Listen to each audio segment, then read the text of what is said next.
Assalamualaikum warahmatullahi wabarakatuh. Selamat datang kembali di channel Kamal Syari. Kali ini saya akan membahas tentang hikmah Ramadan. Allah Subhanahu wa taala berfirman dalam surat Al-Baqarah ayat 183. A'udzu billahi minasyaitonir rajim. Bismillahirrahmanirrahim. Ya ayyuhalladzina amanu kutiba 'alaikumus shiyamu kama kutiba 'alal ladzina min qablikum la'allakum tattaqun. Allah Subhanahu wa taala dalam ayat ini mengawali firman-Nya dengan ya ayyuhalladzina amanu. Ini panggilan sayang dari Allah Subhanahu wa taala kepada kita sebagai umat yang beriman. Bahwasanya suatu perintah yang akan disampaikan Allah Subhanahu wa taala adalah tepat nanti akan disampaikan kepada orang-orang yang beriman, dan orang-orang yang beriman akan menjawabnya dengan sami'na wa ata'na. Kami akan mendengar dan akan mentaati isi perintahnya. Oleh karena itu, puasa yang menjadi poin penting dari ayat ini merupakan hal yang sudah semestinya dilakukan oleh orang-orang yang beriman.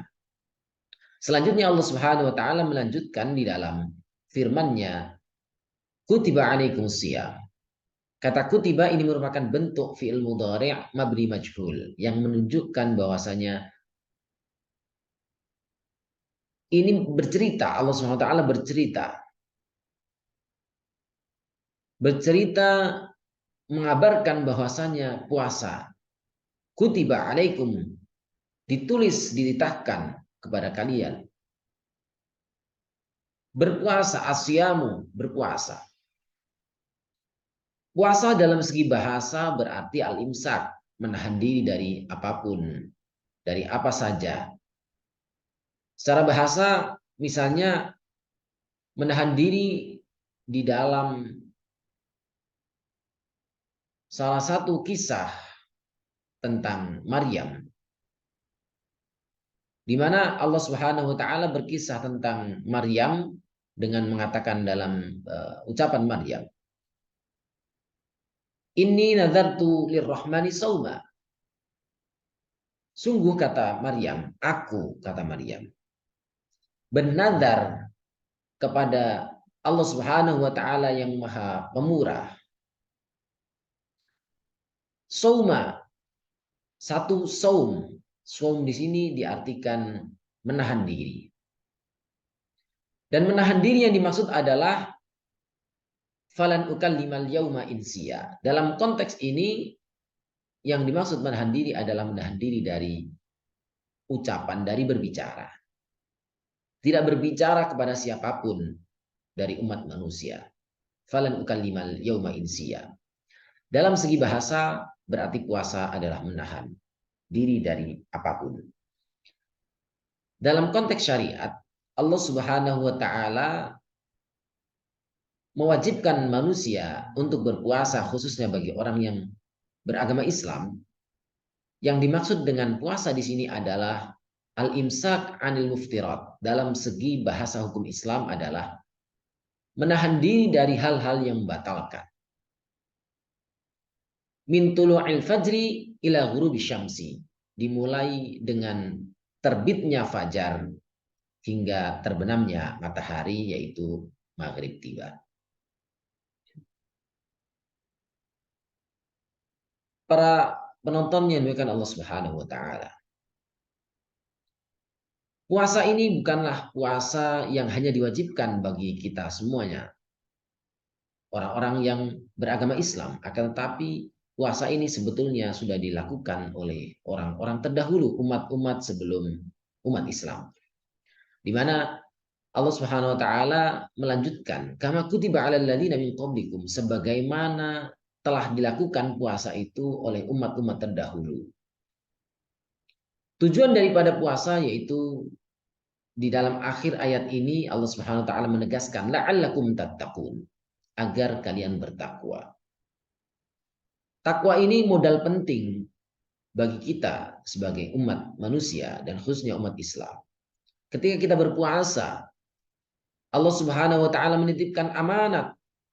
Amanat dari pagi hari ketika subuh tiba hingga petang hari seharian penuh kita berpuasa, padahal tiada seorang pun yang dapat melihat kita kecuali Allah Subhanahu wa taala.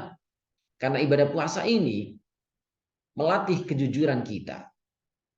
Bayangkan kalau misalnya ibadah sholat, orang dapat melihat kita sholat, rukuknya, takbirnya, baca Al-Fatihahnya bisa didengar, sujudnya bisa dilihat, salam bisa dilihat, gerakan ke kanan dan ke kiri, dan ucapan juga terdengar. Akan tapi ketika kita puasa, hanya niat dalam hati kita diucapkan pun tidak wajib. Lantas bila mana tiba-tiba di siang hari kita tidak amanah, menjaga amanah dari Allah Subhanahu wa taala berupa kewajiban puasa ini, kita lantas minum atau makan di tempat-tempat yang tidak dilihat oleh orang lain, maka orang lain bisa jadi tidak bisa melihat kita dan tidak menyadarinya. Oleh karena itu, ibadah puasa termasuk ibadah yang tidak bisa disombongkan, ibadah yang tidak bisa, yang sedikit berpotensi untuk menimbulkan kita ingin dilihat orang lain, atau dalam istilah lainnya adalah riya. Berbeda dengan sholat misalnya. Kita sholat bisa dilihat orang lain, apalagi sedekahnya diumumkan, maka itu berpotensi untuk kita riya atau ingin dilihat oleh orang lain. Akan tapi puasa, apa yang dibanggakan dengan puasa? Hanya Allah yang melihat dan kita yang tahu sendiri apa yang kita rasakan. Oleh karena itu, dengan kita berpuasa, kita latih kejujuran kita. Ketika kita dimanapun, kapanpun, dan bagaimanapun kita tetap bertakwa kepada Allah Subhanahu Wa Taala, tanpa makan, tanpa minum, tanpa berhubungan suami istri, meskipun itu diperbolehkan di luar bulan puasa, tapi di bulan puasa kita dilarang untuk melakukannya. Para pendengar, para penonton yang dimuliakan Allah Subhanahu Wa Taala. Inilah pantas ketika Allah Subhanahu wa taala menjanjikan bagi orang yang berpuasa lipat ganda pahala yang tiada terkira.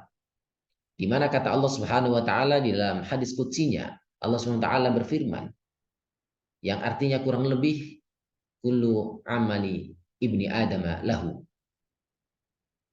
illa shaum fa innahu li wa ana ajzi bihi. Kata Allah Subhanahu wa taala, wallahu a'lam bimuradi, bahwasanya setiap amalan ibadah anak Adam, maksudnya adalah manusia, itu adalah bagi dirinya, dipersembahkan untuk dirinya sendiri.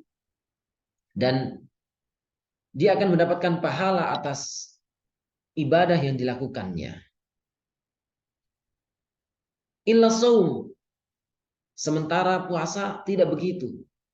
Puasa adalah ibadah yang dipersembahkan kepada Allah Subhanahu wa taala. Fa innahu li. Itu adalah ibadah yang dipersembahkan oleh hambaku kepadaku. Wa ana ajzibihi, dan aku yang akan membalasnya, kata Allah Subhanahu wa taala. Seberapapun yang aku mau.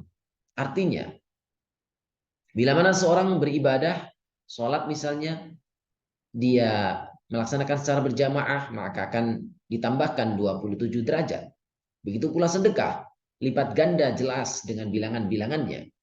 Tetapi dengan puasa, lipat gandanya begitu luar biasa. Karena potensi keikhlasan, wallahu a'lam, ini lebih tinggi daripada ibadah-ibadah lainnya.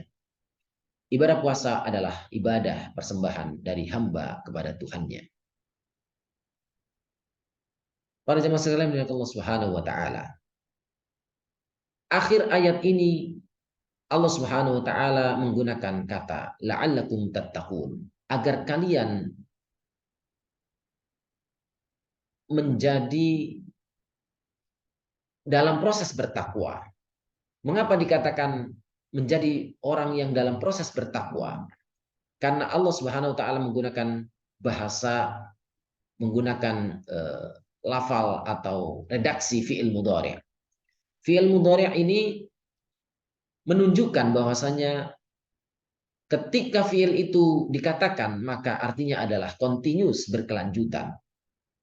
Ini menunjukkan bahwasanya Bertakwa itu bukanlah proses menjadi, akan tetapi proses menuju. Ketika seseorang itu melaksanakan puasa, maka dia berupaya sekuat tenaga dia untuk mencapai ketakwaan. Ketakwaan yang prosesnya berkelanjutan. Bisa jadi orang yang bertakwa itu orang yang berbuat dosa, orang yang telah melakukan kesalahan di dalam kesehariannya. Hal ini senada dengan firman Allah Subhanahu wa taala dalam surat yang lainnya. Allah Subhanahu wa taala berfirman, "Wa'iddat lil muttaqin." Dipersembahkan bagi orang-orang yang bertakwa. Siapakah orang-orang yang bertakwa itu? Kata Allah Subhanahu wa taala, "Alladzina idza fa'alu fahishatan walladzina idza fa'alu fahishatan aw dzalamu anfusahum." Orang yang bertakwa itu adalah mereka apabila berbuat kejahatan, kekejian, dosa, kesalahan, aw dzalamu anfusahum atau menganiaya diri mereka, maka mereka dzakarullaha, lantas mereka ingat kepada Allah Subhanahu wa taala. Setelah ingat, maka dilanjutkan dengan fastaghfiru lidzunubihim, lantas beristighfar, memohon ampun atas dosa-dosa yang telah dilakukan. Wa man yaghfiru dzunuba illallah. Siapakah yang dapat mengampuni kecuali Allah Subhanahu wa taala? Tiada yang dapat mengampuni dosa siapapun kecuali Allah Subhanahu wa taala yang Maha Pengampun, Al-Ghaffar. Oleh karena itu janji Allah Subhanahu wa taala bagi orang-orang yang telah berbuat dosa, kemudian dia mohon ampun dan dijanjikan oleh Allah Subhanahu wa taala akan diampuni dosa-dosanya dan dia berpotensi untuk menjadi orang-orang yang bertakwa. Mudah-mudahan dengan kita berpuasa melatih diri kita untuk menjadi orang-orang yang bertakwa, karena ketakwaan adalah sebaik-baik bekal bagi kita semuanya di muka bumi ini menuju akhirat bertemu dengan Allah Subhanahu wa taala. Fatazawwadu fa inna khairaz zadi taqwa wa tazawwadu fa inna khairaz zadi taqwa, dan berbekallah, sesungguhnya sebaik-baik bekal adalah ketakwaan. Aqulu qawli hadza wa astaghfirullah li wa lakum wa lisa'il muslimin wal muslimat min kulli dhanbin 'adzim fastaghfiruhu innahu huwal ghafurur rahim. Wallahu muwaffiq ila aqwamit thariq wal 'afwu minkum. Wassalamu alaikum warahmatullahi wabarakatuh.